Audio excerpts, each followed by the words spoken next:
Hello friends, let's start another chapter of Class 6 NCERT Major Domain of Earth. And before it, मैं आपसे request करूँगा आप पूरी video देखिए, तभी आपको अच्छे से समझ आएगा और आप दूसरे को भी समझा सकेंगे. So let's start. Surface of Earth is complex zone in which three main components of Earth meet, overlap and interact. Means जो अर्थ सरफेस है यह एक कॉम्प्लेक्स जोन है जो तीन मेन कंपोनेंट से मिलकर बना है, जिनकी इंटरेक्शन और ओवरलैपिंग से लाइफ पॉसिबल होता है अर्थ पे. और वो तीनों कंपोनेंट हैं lithosphere, atmosphere and hydrosphere. Let's understand one by one. Lithosphere, solid portion of earth is called lithosphere. पृथ्वी का ठोस भाग लिथोस्फीयर कहलाता है. It comprises the rock of earth crust and thin layer that contain nutrients. Means जो rock है earth crust के और जो थीन पतली लेयर है जो सॉइल की, उसमें न्यूट्रिएंट्स पाए जाते हैं, न्यूट्रिएंट्स एलिमेंट पाए जाते हैं. जैसे कई प्रकार के एलिमेंट हैं, sodium, potassium, etc. Two main division of earth surface के टू भाग हैं, कॉन्टिनेंट एंड ओशियन. चलिए थोड़ा ओशियन के बारे में जान लेते हैं. All ocean are connected to one another. सभी ओशियन एक दूसरे से कनेक्ट होते हैं. Level of sea water remain same everywhere. पानी का सतह हर जगह समान होता है. Elevation of land measure from sea level which is zero. Means जो लैंड की ऊंचाई होती है उस सी लेवल से नापी जाती है, जो कि उसे हम जीरो लेते हैं. Okay. And continent, there are 7 major continents. Let's understand according to its size. First is Asia, largest continent, 1/3 of total land. Means Asia world का सबसे बड़ा कॉन्टिनेंट है जो 1/3 है टोटल लैंड के. लाई इन ईस्ट हेमिस्फेयर, पूर्वी hemisphere में पाया जाता है. Pass through topic of cancer के थ्रू क्रॉस करता है. Europe separate Asia by Ural mountain. Means Europe जो है एशिया को अलग करता है यूरल माउंटेन, और यूरोप और एशिया को हम यूरेशिया भी बोलते हैं. And next is Africa, the only continent through which equator, topic of cancer and topic of capricorn pass. This is very important. Africa महाद्वीप ही ऐसा महाद्वीप है जिससे इक्वेटर, टॉपिक ऑफ कैंसर और टॉपिक ऑफ कैप्रिकॉर्न तीनों पास होता है. मीन्स कर्क रेखा, मकर रेखा और भूमध्य रेखा, तीनों रेखाएं अफ्रीका महाद्वीप से पास होती हैं. Sahara desert, world largest hot desert. Means Sahara desert जो है वो दुनिया का सबसे बड़ा हॉट डिजर्ट है जो अफ्रीका में है. नील एक नदी है जो दुनिया की सबसे बड़ी लॉन्गेस्ट रिवर है जो अफ्रीका महाद्वीप में पाया जाता है. And next North America. North America जो है 3rd लार्जेस्ट कॉन्टिनेंट है वर्ल्ड का. It is linked to South America by very narrow continent. यह साउथ अमेरिका से बहुत छोटे नैरो कॉन्टिनेंट से जुड़ा हुआ है. उस कॉन्टिनेंट का नाम है Panama. And north America completely lie in northern and western hemisphere. and south America completely lie in southern hemisphere. आप सभी हेमिस्फेयर तो जानते ही होंगे. एंडे वर्ल्ड लार्जेस्ट माउंटेन रेंज. एंडे जो है वर्ल्ड का सबसे बड़ा माउंटेन रेंज है जो साउथ अमेरिका में पाया जाता है. अमेजन वर्ल्ड लार्जेस्ट रिवर जो साउथ अमेरिका में पाया जाता है. हमें यहाँ ध्यान देने की ज़रूरत है, जो नील रिवर की हमने बात की थी वह वर्ल्ड का लॉन्गेस्ट रिवर है, लेकिन जो अमेजन है वह वर्ल्ड का लार्जेस्ट रिवर है. So keep in mind this. Let's talk about Antarctica. It is located in southern polar region. यह साउथर्न पोलर रीजन में है. Permanently cover with thick ice. Antarctica महाद्वीप जो है वह परमानेंटली हमेशा के लिए थिक लेयर ऑफ आइस से ढका होता है.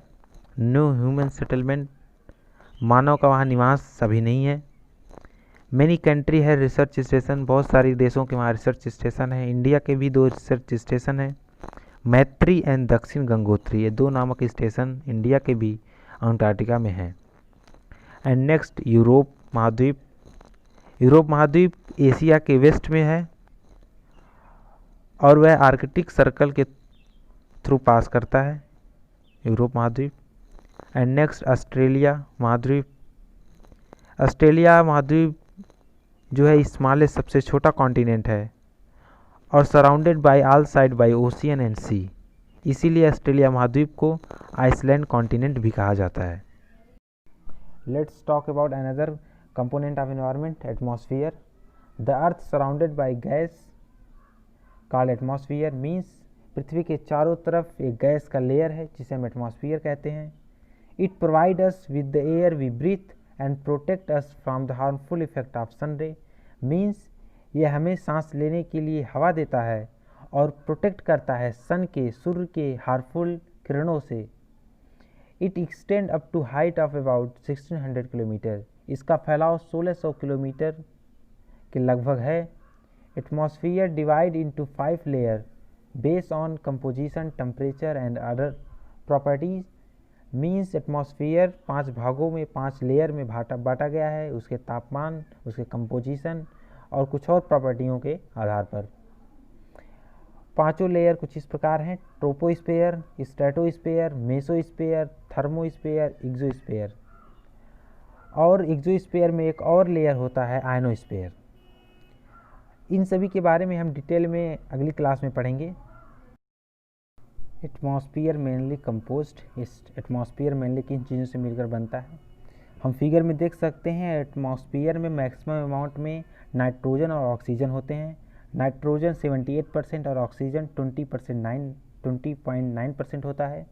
और बाकी सभी कुछ गैसेस होती हैं जैसे आर्गोन गैसेस, अदर गैसेस हैं 1.17% और कार्बन डाइऑक्साइड 0.03% होते हैं।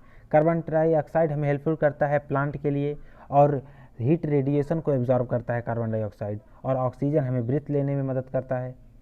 Okay, and density of atmosphere very with height, जो एटमॉस्फेयर की डेंसिटी होती है जैसे जैसे हम हाइट जैसे जैसे ऊपर की तरफ जाते हैं डेंसिटी वेरी करता है। It is maximum at sea level and decrease rapidly as we go up, जो डेंसिटी होता है वो सबसे ज़्यादा होता है सी लेवल पे और जैसे जैसे हम ऊपर जाते हैं वो कम, डेंसिटी ऑफ एटमॉस्फेयर कम होता जाता है। Atmosphere exert pressure, atmosphere pressure exert करता है। दिस इज़ द रीज़न, यही कारण है कि हवा हाई प्रेशर बेल्ट से लो प्रेशर बेल्ट की तरफ बहती है। Okay, another component of environment, let's start. More than 71% of Earth cover with water and 29% is with land. This is why Earth is called blue planet. 71% से ज़्यादा जो earth surface हैं वो water हैं और 29% जो है वो लैंड है। यही कारण है कि हम अर्थ को ब्लू प्लैनेट के नाम से भी जानते हैं। As we can see in figure 71% of water, 71% water में से 96.5% वाटर जो है ओशियन में है, सिर्फ 2.5% वाटर पीने योग्य हैं। So it is not important, यह ज़रूरी नहीं है कि 71% वाटर है तो हम वाटर को वेस्ट करें। हमें जानने की यह ज़रूरत है कितनी पानी हमारे देश में या हमारे वर्ल्ड लेवल पे हमारे देश में कितना पानी है जो पीने योग्य है। तो वर्ल्ड बेसिस पे देखें तो सिर्फ 2.5% वाटर जो है वो पीने योग्य हैं। So save water and save life. Ocean are the major part of hydrosphere, ocean जो है वो हाइड्रोस्फीयर का एक बहुत इंपॉर्टेंट पार्ट है क्योंकि ये 96.5% है। Ocean water always moving 3 chief movement, wave, tide, ocean current. Wave के फॉर्म में मूव करता है, टाइड और ओशियन करंट के फॉर्म में। ओशियन जो है बहुत इम्पॉर्टेंट पार्ट है हाइड्रोस्फीयर का। तो हम ओशियन के बारे में जानते हैं। 4 major oceans are, ocean world में 4 हैं। हम 1 बाय 1 सभी को देखते हैं।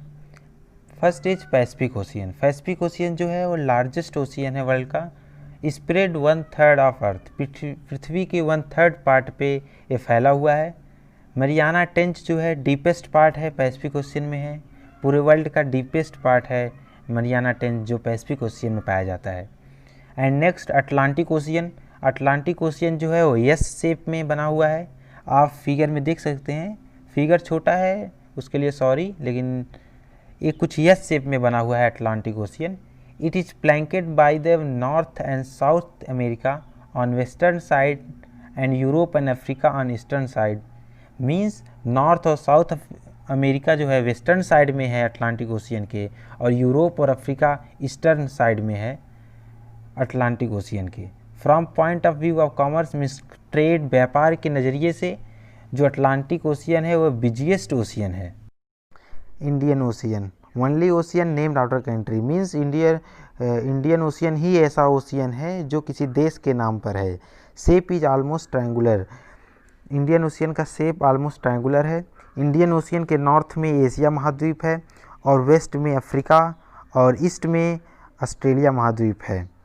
Arctic ocean, Arctic ocean Arctic circle में लोकेट करता है। It connected with Pacific ocean by a narrow sketch of shallow water called Bering strait, means यह जो है पैसिफिक ओशियन से कनेक्ट होता है एक नैरो स्केच से, जिसे हम बेरिंग स्ट्रेट कहते हैं, और वहीं पास में बेरिंग सी है। आप यहाँ नॉर्थ अमेरिका के वेस्ट में इंड में और एशिया के ईस्ट में, ये दोनों कॉन्टिनेंट जहाँ मिलते हैं वहीं पे बेरिंग स्ट्रेट होता है, और वहीं से आर्कटिक ओशियन पैसिफिक ओशियन से मिलता है। Let's talk about another concept, biosphere the domain of life. Means हमने पहले पढ़ा है domain of earth, lithosphere, atmosphere, hydrosphere. Means ये तीनों जो हैं वो अर्थ के डोमेन के लिए इम्पॉर्टेंट हैं, बट अर्थ पे लाइफ के लिए इम्पॉर्टेंट है बायोस्फीयर। मीन्स उन सभी तीनों एटमॉस्फेयर, हाइड्रोस्फीयर, लिथोस्फीयर तीनों का जो एक नैरो जोन होता है उसको हम बायोस्फीयर बोलते हैं, जो ह्यूमन लाइफ या किसी भी लाइफ के लिए वो डोमेन है। It is in this zone that life that is unique to this planet, means इस जोन में लाइफ होता है जो इस प्लेनेट को यूनिक बनाता है। All the living organism including human are link to each other and to the biosphere for survival. Means all living organism, जितने लिविंग ऑर्गेनिज्म होते हैं इस जोन में, उसमें मानव भी आते हैं, सबको लिंक करके एक दूसरे के ऊपर डिपेंड होते हैं, इंटरडिपेंडेंसी होती है उनके अंदर, और यही कारण है कि बायोस्फीयर एक सर्वाइवल जोन है। Organism in this biosphere, organism biosphere में दो भाग में बांटे गए हैं, plant kingdom and animal kingdom. हम बायोस्फीयर के कुछ एग्जांपल्स लेते हैं, जैसे इंडस्ट्रीज के कूड़े नाले से पानी जो वायु प्रदूषण करते हैं, जैसे कार्बन डाइऑक्साइड, तो कार्बन डाइऑक्साइड की वजह से हमारे ग्लोबल वार्मिंग का कारण होता है, तो इसकी वजह से इसमें हमारा एटमॉस्फेयर पे इफेक्ट पड़ेगा। मीन्स अगर लिथोस्फीयर, एटमॉस्फेयर, हाइड्रोस्फीयर तीनों स्फीयर में से किसी पे भी इफेक्ट आना, बायोस्फीयर पे इफेक्ट आएगा। अगर किसी भी प्रकार से बायोस्फीयर पे इफेक्ट आता है तो डोमेन ऑफ लाइफ जो है वो डैमेज होगा। इट मीन्स लाइफ की जो वहाँ पे एग्जिस्टेंस है वो कम होती जाएगी। Thank you.